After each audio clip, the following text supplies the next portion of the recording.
Imagine an 18-year-old football player being one of the best players on a stacked SEC school and help that team lead to a national championship and ultimately winning. Then decide to sit out playing football for a whole year, and then after that he would end up leading his team to the Super Bowl as a rookie. That is the story of Ja'Marr Chase. And this video is about how to play like Ja'Marr Chase. And what if I told you that 99% of young receivers are training wrong if they want to be like Ja'Marr Chase? They're chasing the fancy drills, they're doing all the things on TikTok, on Instagram that look cool, that look funny. They're doing the flow, the little stuff like that. But the secret to being an unstoppable force like him is actually shockingly way simpler than doing all those drills. And honestly, it can be a little boring too. And obviously everyone wants to be the next Ja'Marr Chase, the next Justin Jefferson, the next top receiver in the NFL, making the next highlight reel, getting these one-handed catches, making all these dudes miss. But when they go out there and train and try to be better, they get a lot of things wrong, and they don't understand what truly makes Ja'Marr Chase the most dominant receiver in the NFL. And in this video, I'm going to help you break that gap from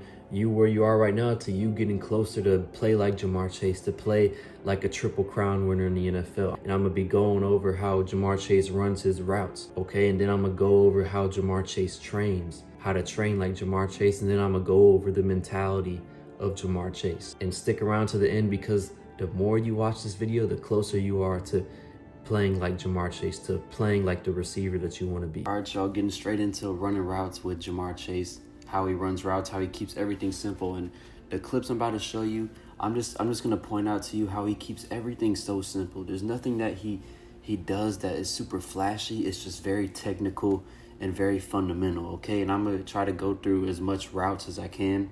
I try to pick like slant routes, go routes, out routes, in routes, just to show you the versatility by him. But yeah, let's get straight into it. This is a slant route by against Marlon Humphrey. I'm sure you've seen this before, but look at it. Boom. And I just want you to see, he ended up scoring on this slant route because of his yak, but look how he keeps everything so technical. Look, comes to balance. How many times have you heard the receiver coach say come to balance? Okay, come to balance, because then you can go in, you can go out. Okay, but look, so he comes to balance. He knows he has a slant route, and then he does the diamond release where he takes him outside, waits for him to flip his hips, and gets him to flip his hips because he's threatening him vertical with speed. This is just textbook running slant routes. Okay, he's going. Marlon sticks his hand out. He has his flips, he has his hips flipped, and boom, it's right. It's very easy for Ja'Marr to come under, swipe that hand away, catch it, and he ended up scoring right here. Okay, he's so versatile, and he is so textbook, okay? There's nothing flashy about this. He's just very good at the fundamentals, okay? And now look on the second one. He does the same thing. He just doesn't come to balance. And so this is the other talking point I'm going to say about Ja'Marr Chase is about his releases, is that he eats up cushion. Just like how he ate up cushion against Marlon Humphrey, got close to him, and then got him the slant. He does the same thing here. He doesn't come to balance here. He just like goes straight outside. He hops outside, and then boom. Here, let me play that one full speed. Hops outside, boom, comes in. Okay, and it's not a perfect way to run a slant. He just ran the same slant, He just run the same slant two different ways. He came outside, gave him a little move, try to get him to flip his hips to point to the sideline, and he comes right back under and beats the hands. Eat up cushion, beat the hands. If you take anything from running routes and getting and hitting people with releases, eat up their cushion and beat their hands, okay? And 9 times out of 10, you'll probably win the route if you can eat up the cushion and beat the hands correctly. So he eats up his cushion, no matter what his footwork is, and he beats the hands. Same thing on this one. He's running the same slant route, the same outside release, and he does this all the time, and he's so dominant. He was a Triple Crown winner. He eats up his cushion. He's kind of outside leverage, threatens his leverage, gets him to go outside, comes back inside, beats the hands, catch. Okay, and this is him at LSU. This is the same thing. He eats up the cushion, and he beats the hands on a go route on this one. But let's watch it, and I'm gonna explain it. Boom. He doesn't catch it though. Joe doesn't throw it. This is in the national championship game. But so look how it keeps everything simple. He doesn't try to make the dude miss. He sees once he like does something, he comes to balance and the dude is aggressive. He's sitting, he just puts his hands out. Bro, all Jamar Chase's, once you put the hands out, Jamar's gone. Jamar's gone. So be able to beat the hands. Start boxing in your free time if that's something that you want to do to get better at beating people's hands, at getting your reflexes right. This is what Jamar does. This is what Jamar does. He'll just get close to you, come to balance or not come to balance, and he just beats your hands. Comes to balance, beats the hands, he's wide open. Joe missed him on the touchdown. Okay? This is him versus the Broncos. Let's look at this route. So look, this is all slant routes. In my opinion, whenever I'm thinking of the best receivers in the NFL, the best route runners, you have to be able to run a slant route. And this is why if you ask me if I'm taking Jamar or Justin, I had to pick one of the two. I'm taking Jamar because Jamar, I haven't seen too many clips of Justin Jefferson beating press. I haven't seen as much clips as him beating press on the slant as Jamar does. Jamar does it so efficiently. He beats the hands, he's physical, he initiates contact. And I'm not saying Justin can't do it. I'm just saying I see Jamar do it way more than Justin. In my opinion, you want to be a great receiver, you got to win the slant route. You got to be able to master the slant route. Right here, boom. All he does is eat up his cushion. He eats up his cushion, gets him to beat his hand, gets him to shoot his hands. You got to beat the hands. You got to have quick reflexes. On this one, he just runs up and gives him he steps up to him in like a 1-2. Steps up to him, 1-2. Beats his hands, makes a good catch. All of these are slant routes, different ways you can run a slant route. So this is how you run slant routes like Jamar Chase, okay? Okay, so let's watch this one. Okay, just a regular go route. Just a go route. Okay, touchdown. But look at Jamar Chase. It's kind of cut off, but as soon as the ball snaps, he comes to balance, and he just takes off. But obviously, he's getting too wide, so he fights back. And look at how he initiates a contact with this corner. This is a big corner, Benjamin St-Juste. This is a big physical corner.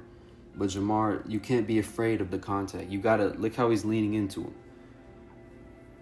You gotta lean into him, and you gotta initiate the contact. The same reason why DBs can put their hands on you is the same reason you can put their hands on them. So initiate that contact. Don't be scared, because you being physical with them is almost never gonna get called for PI, and it really shouldn't, because they're getting physical with you, so you can get physical with them. And that's what Jamar is doing. He's holding his line, even though he started way out here.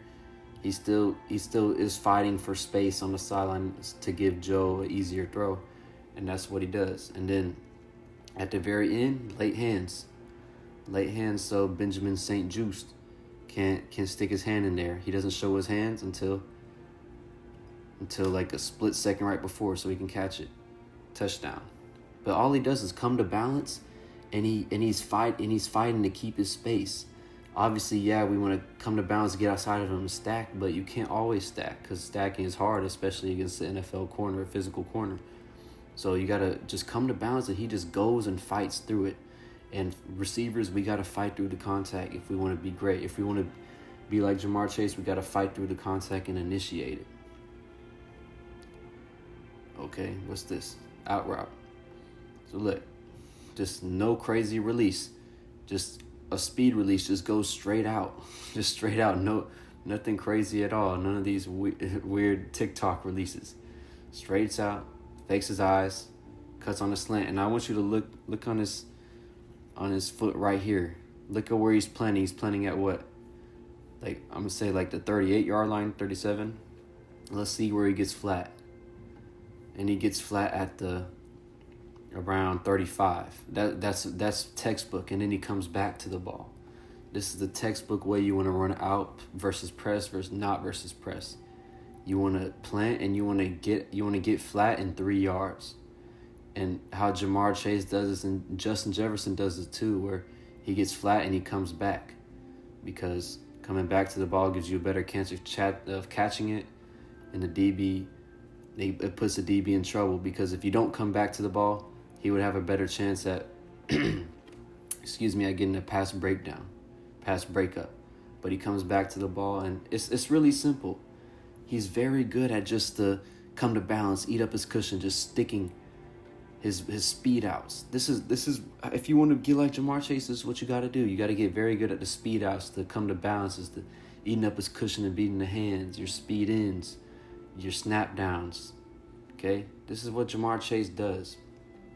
Okay, this is speed in. Okay, this is, let's see, 1, 2, 3, 4. On his fourth outside step, he cuts in. Let's see where his foot is when he cuts. So it looks like a yard off the line. Let's see where he gets flat. So look, he's doing the same thing. He got flat in like 5 yards, but he ends up coming back to the ball. Okay, see how it comes back to the ball? It gives you a better chance at catching it, and it gives the DB a harder chance at breaking it up. He gets flat about 5 yards. We want to get flat in about 3 yards, but if you get 5 and you come back, that's still good. Okay, and he's doing it 100 miles per hour. He's doing it fast because he's fast. That doesn't mean you're not supposed to run these routes as fast as you can, because then it's hard to get out your brakes. You need to be as fast as you can while being controlled, and that's what Jamar does because he's so elite. Okay, and here's another out route. See how he's getting flat? Let's see. Cuts at like the 30. Let's see, the 26. He gets flat at like the 28. This is a great speed release, and this is why I say get flat in about 2 to 3 yards, because this right here. He's able to catch it, make a dude miss, and he ended up scoring on this play. So it's all about the little things that it can get you 2 yards more separation, but that 2 yards can help you get more of a chance to break the tackle, to make somebody miss and then go up and score, how he did on this play and how he's done on some of the other plays I showed you. Okay, versus J.C. Horn. Let's see. Let's watch this full speed. 1, 2, 3, 4. And he's coming back to the ball. Now look, what if he didn't come back to the ball right here? Or before I even get to that, let's see how many steps. 1, 2, 3, 4, 5. So obviously we want to get out in like 3, but it's hard to do that whenever you're cutting off after your third outside after your third outside step, it's harder to cut and come back on a snap down on a curl route after your third. Whenever you cut off your fourth outside step, that's when it gets hard to come back in 3, because you have more momentum going back down to the field. So he gets out in 5 on this one, but he still comes back to the ball. Imagine if he's right here and he doesn't come back to the ball. Let's see where he catches it. He catches it right here, and JC is where he would have been if he didn't come back to the ball. JC would have broken it up, and it would be an incompletion. Okay, so you got to come back to the ball. You got to stay moving as a receiver, and that's what he that's what he does. And it's just little things like that. He's very technical. Whenever the ball's in the air, you come back to the ball. If it's in a short route, an intermediate route, you're coming back to the ball. Obviously, you don't come back to the ball when it's a post route, when it's a go route, because it's in the air. You can't, but like, it's common sense. So right here, come back to the ball. Okay, let's look at this. 1, 2, 3, 4, 5. Same thing. Look, what I've been saying this whole video. This is nothing. It's nothing flashy. This is nothing flashy. He's just running regular routes. Like he's basically running routes on air in this video. He's just doing everything right. So 1, 2, 3, 4, 5. He cuts off his 5th. Let's see where he cuts. So about on the 45. And he gets flat in 5 yards. But look, Joe throws the ball, and he's coming back downhill. Maybe he got flat in about the 50 or the 49 to 48. But look, he comes back to the 50 whenever the dude is about to break it up so he can get it. Comes back and he ends up scoring on this play. He ends up scoring on this play because he's an athlete. And I'm going to talk about training to get fast like Jamar Chase and all that later in the video. But look, like, it's nothing crazy. It's nothing crazy. He's just running his route and he never stops running. He's getting flat and he's finding the window for Joe. There's no crazy moves to this. It's just doing the small things, the fundamental things right. And that's what Jamar does. That's how he's so good. And he scores on this play after doing nothing crazy, just being an incredibly athletic dude. Okay, let's watch this route. Boom. And this is what I was talking about earlier with being physical. So look, he doesn't do any crazy release, or we don't really see the whole release, but it just looks like maybe he comes to bounce or he just goes straight inside. He goes straight inside, he has an out route, and he's being physical. When you look at the other man line up against across from you, just tell yourself in your head, you're going to be way more physical than that dude. And that's what you got to do. And this is what he does. It doesn't matter who it is. If you're a receiver, bro, you can put your hands on. You can put your hands on because the DBs like to jam you before you even get a chance to run a route in some of these clips on the internet. So do the same. Get as physical as you can with them. Obviously, if you do it too much, it can get called as a flag, but this isn't going to get called. If the DB's getting physical with you, you can get physical with him right back and just shove him off, throw him by. And he comes back to the ball again. Boom. It's that dog mentality. Okay, look, he's eating on this next one. Or let's watch it full speed. Boom. Easy, being physical. And look, he does nothing crazy for his release. He just eats up his cushion, runs up to him, maybe gives him a little jab, and goes straight outside for the stop route. He knows that he has to keep it simple. He has to keep it fast because it's all about timing in the league. He has to get to a spot. His job is to be in a spot and catch the football. And that's how to play receiver in the simplest terms possible. Get to the spot, catch the football. Okay? And once he comes up here on the top of the route, snaps down, tries to throw him by. He doesn't throw him by that well. Look at this little push right here. Push. Boom. See, bro, you can get physical. This is football. Be physical. You have so much pads on. You have so many dollars worth of pads on. Use them, bro. Be physical. Let your alter ego run through or work out. Show your alter ego when you're on the field. Show that alter ego that you had, the little things that make you mad in your regular day to life. This is your chance to be physical with somebody and to take it out. So use it. Okay? And that's what he does. I want you to watch this right here. Look at this. He does nothing crazy, but he knows that this is cover 4. He knows that this is cover 4. And if you don't know what cover 4 is, this corner has this fourth of the field. This safety has this fourth. And there's the other corner, the other safety have the other half of the field. So it's quarters coverage. And he knows that he has to split the safeties with the post route because a post route is a cover 4 beater, a middle field open beater.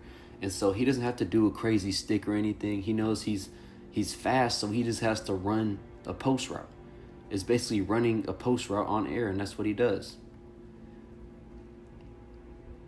Boom. Touchdown. Like, nothing crazy. Everything's so simple, but he's very knowledgeable. And whenever you're running post route, if you're ever in this situation, if this safety ever squats and it's cover 4, it's it's middle field open, you got a post route, and you see the safety near you squat and hesitate for a second, just know that QB, he's going to throw the ball, because that's what the QB is looking for when you're running a post route, when it's middle field open, when there's 2 safeties high. If the safety on your side is squatting and it's very easy for you to run by, man, that QB is throwing that ball, and that's what Joe does. Boom. Okay, and we're almost at the end of the route running section of this video, but I just want you to see this. Now he's running across the route. Boom, boom. These are all the basics of route running. Okay, I showed you the snap down. I showed you the speed in. I showed you his releases, how he doesn't do anything crazy. He just eats up the cushion, beats your hands. He'll come to balance every once in a while, and he'll just go. And he's just an incredible athlete, and he's very knowledgeable of the game. He knows that he doesn't need to do all these flashy releases. And so I just want you to look at this. This is the last thing that you have to master as a receiver, and it's your rocker step. He has a crosser route or a post route, whatever you want to call it, on this one. But maybe it's a post, I don't know. But so he hits him with a rocker step. And he turns the safety completely around. He's able to score. Like, you got to practice this. And I'm going to show you a drill you can do later in the video on how to practice this rocker step. But getting good at everything I showed you in this little route running segment of the video that is really all you need to really be elite, if you can master what I'm talking about right now. But look at it. It's more of a jump on a rocker step than it is a stick, and then it is a 1-2. It's more of a jump. That's how you get a lot of separation on your rocker steps, is kind of jumping from each step. And that's low-key a secret. Once I learned that, man, my rocker step got lethal. You'll get so many people with your rocker step like that by jumping instead of just sticking. So jump. All right, now that we know how Ja'Marr Chase runs routes, how he keeps everything so simple, but he's so efficient, he doesn't really do anything too flashy.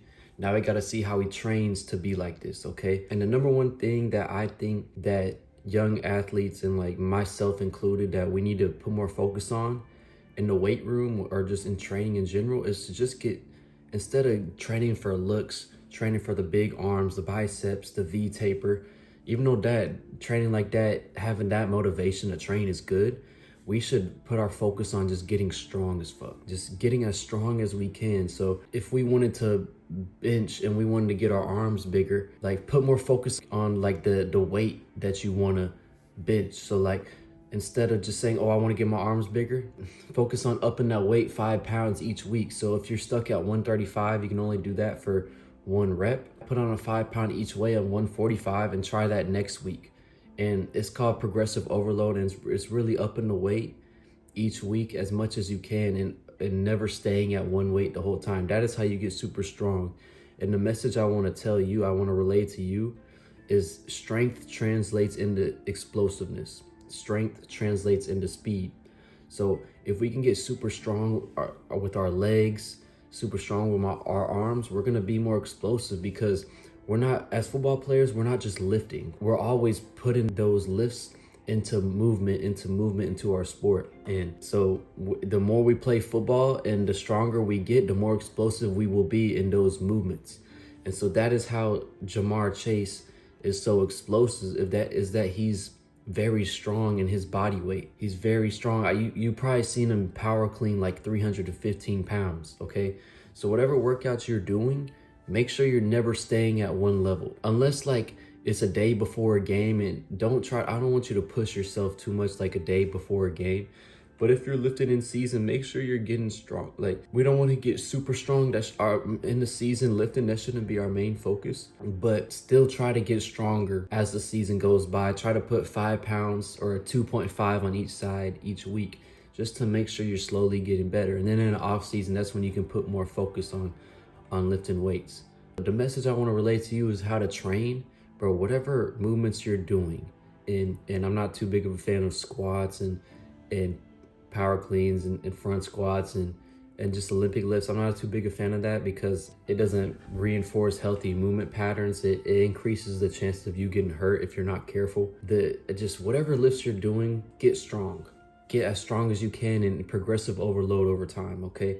Because as you get strong, as you play your sport, you're gonna be able to move more explosively, the more force you can put in the ground and the more times you practice, okay? And another method of training is whenever you're lifting, whenever you're doing progressive overload, if you play other sports and you like other sports, man, play those sports, okay? Because one thing about him, he jumps super high and he runs super fast. And in Louisiana, I'm pretty sure when he was in high school, he was the #1 long jumper in the whole state, Ja'Marr Chase. So he has an athletic background playing track, and I'm sure he can play basketball and some other sports. But so we gotta expose our body to different movements if we wanna be athletic, because all the dudes in the NFL, even if Jamar Chase isn't your number one guy that you look up to, if it's like Justin Jefferson or whoever you look up to, I guarantee you they are good at other sports besides football. And so we got to expose our body to different movement patterns, because and different ways of moving, like playing basketball, like running track, like playing baseball, soccer. We need to expose our body to that, because that's how we get super athletic. That's how our body gets able to run faster and jump higher, because we do it more in different situations. And so that's what I want you to do, is train. Whenever you lift weights, train to get strong. But whenever you're on that field, whenever you're doing plyometrics, whenever you're doing sprints, it's all out, and it's putting your foot in the ground as hard as you can, and it's going as fast as you can, it's jumping as high as you can. And translating this into his footwork on the field, into his releases, and to his top of the route stuff, it's literally practicing what you see him do in the game. I guarantee you, Jamar Chase has ran those slant routes so many times off the field, and he's probably done that more than some of these crazy footwork drills. And I do the same thing. I don't do a lot of these footwork drills you see on the internet. Whenever I'm out there training, I'm literally running routes, how I would run them in the game, how I've seen Jamar Chase, Justin Jefferson, Devontae Adams, DeAndre Hopkins, how I've seen them run the game. That's all I do whenever I'm working out by myself. And that's how I've gotten the most better, because I've gotten that stage where I would just do random footwork drills and try to get better. But you don't ever line up on the field and do some of these drills on the field. You line up and you run routes. And so whenever you're training, you can probably do some of these drills to warm up or to perfect like your snap down or whatever. Just make sure it's intentional with these drills. But majority of your time when you're training should be on those routes, on your technique, getting in and out those routes, getting out those routes fast, out the breaks fast. Okay, and that's what Jamar does. Whenever he's doing plyometrics, he's jumping as high as he can. Whenever he's doing sprints, he's running as fast as he can. Whenever he's lifting weights, he's doing progressive overload and upping the weight each time and challenging his body, okay? And then all of that, whenever you practice your technique, it all translates the more times you practice your technique. And I know I was just talking about footwork drills, but here are some good basic footwork drills that are intentional and not super crazy that you can do to develop basic receiver skills. And honestly, these are some of the best drills you can do if you're gonna do drills other than running routes. But it's these two I'm showing on the screen. It's going side to side, working on your rocker step, and this translates into everything on the field, especially as a receiver, because it needs to be a natural thing to do. Whenever you stick one side, you bring your head and shoulders with that. And that's what this drill is working on.